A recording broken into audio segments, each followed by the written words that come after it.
Assalamualaikum warahmatullahi wabarakatuh.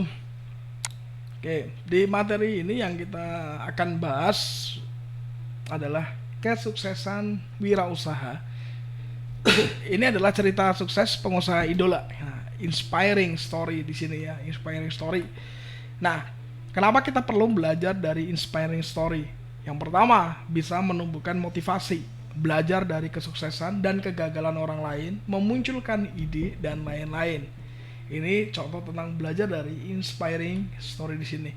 Nah, bagaimana cara memulai bisnis atau usaha? Yang pertama, memiliki motivasi jelas, motivasi bisnis, hobi, impian, kondisi, peluang. Yang kedua, memiliki modal dasar disiplin, ini suka bekerja keras dan tantangan, mandiri, kreatif dan lain-lain.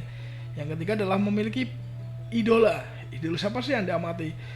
Dan dipelajari perjalanan hidup dan bisnisnya. Ikutin aja sarannya seperti apa. Contohnya adalah mendiang Bob Sadino dengan pribadi yang sangat santuy. Dia sebenarnya adalah bapak wirausahawan yang handal di situ ya. Dan saya sendiri pengagum beliau, Bob Sadino.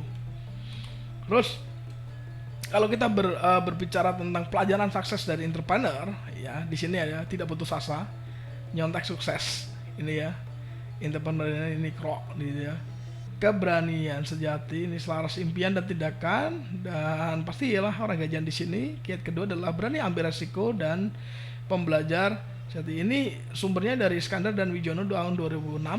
Ketika kita ngambil berani ambil resiko, berarti ada entrepreneur, ada sukses, gagal, tidak malas, disiplin, berjuang dan mencoba. Atau bisa kita istilahnya gini, duit itu kan doa, usaha, iman dan takwa, atau duit kerjakan di situ. Kalau kita mengenakan dengan kata duit berarti kita lakukan. Kalau kita ingin mendapatkan hasil berarti kita harus menggunakan terapan itu. Ada doanya, ada usahanya, ada gimana-nya, ada dan takwa di situ, dan jalankan di situ. Maka kayaknya akan jalan, bisa akan jalan. Jadi jangan berputus asa di sini.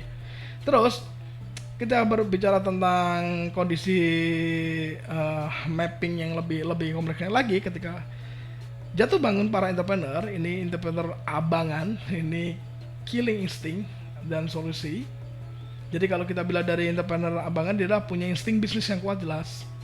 Kerugian dan kegagalan adalah tantangan di sini. Jadi ketika kita membuat bisnis, kalau saya biasanya gini, saya balik. Itu namanya metode reverse engineer ya. Saya mau bangun bisnis, saya akan yang saya pikirkan bukan untungnya dulu, ruginya gimana nih. Kalau saya rugi gimana? Kalau saya jatuh gimana? Ini saya pikirkan dulu. Itu suatu sikap mental kuat kalau kita bangun usaha.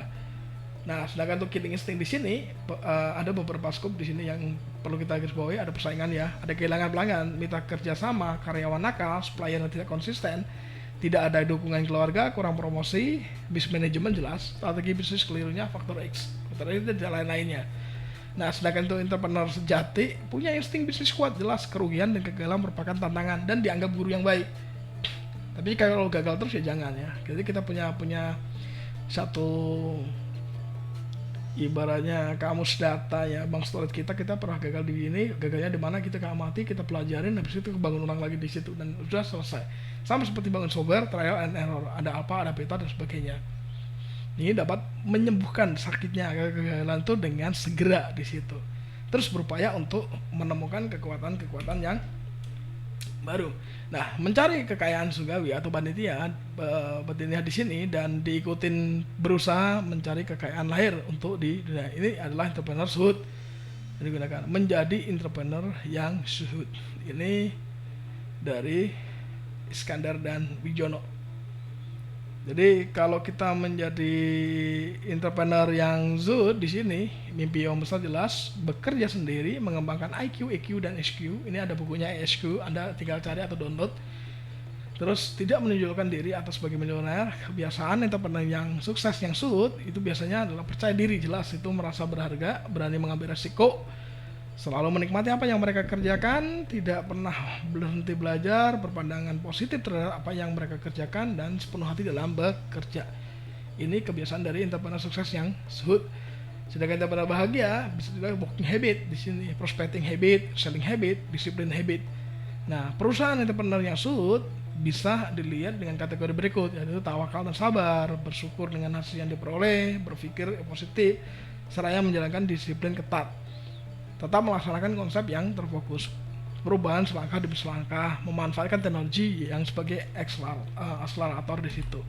Nah, mindset dari entrepreneur sendiri dari keseluruhan atau kesatuan dari ini adalah keyakinan, nilai-nilai yang dianut kriteria, ada harapan, sikap, kebiasaan, keputusan, dan pendapat. Dalam memandang itu bisa memandang boleh kita yo in step atau kita memandang diri kita sendiri, orang lain, dan kehidupan orang lain, bagaimana kita bisa membantu proses mereka untuk menjadi pribadi yang jauh lebih baik di sini. Terus dari mindset ini akan menggerakkan perilakunya, sehingga akan yang apa sih yang akan perlu dirubah, yaitu adalah pola pikir negatif menjadi positif, pola pikir statis menjadi kreatif, pola pikir konsumtif menjadi produktif, dan pola pikir pekerja menjadi entrepreneur. Inilah yang digunakan untuk mindset entrepreneur. Jadi merubah di sini ya. Jadi teman-teman yang masuk di mata kuliah kursusan di sini harus menggunakan, dan ini juga nggak cuma di kita bangun usaha gitu atau bangun konsep bisnis yang kita bangun, tapi konsep dalam kehidupan kita sendiri. Self improvement namanya. Self improvement adalah kita mengembangkan, kita menaikkan ya. Kalau saya bilang giroh kita, semangat kita, bagaimana proses kita merubah pola pikir kita, mindset kita untuk menjadi lebih baik dari sebelumnya. Kalau sebelumnya kita itu jadi pribadi yang kurang baik, ya kita perbaikin. Kemarin apa yang rusak di sini, apa yang kira-kira yang perlu saya perbaikin, kan yang tahu Anda. Kan perlu diperbaiki di situ sehingga nanti akan lebih baik lagi, lebih baik lagi, lebih baik lagi, dan menjadi pribadi yang sangat baik. Nilai sempurna sih belum bisa, mendekati nilai kesempurnaan insya Allah masih bisa diusahakan sampai karena. Oke, cukup sekian ya. Mungkin kalau misalnya ada pertanyaan seperti biasa ya, tulis di kolom komentar dan di WhatsApp grup. Saya open 24 jam kalau mau ditanya di sana di WhatsApp grup. Oke, sekian, terima kasih. Assalamualaikum warahmatullahi wabarakatuh.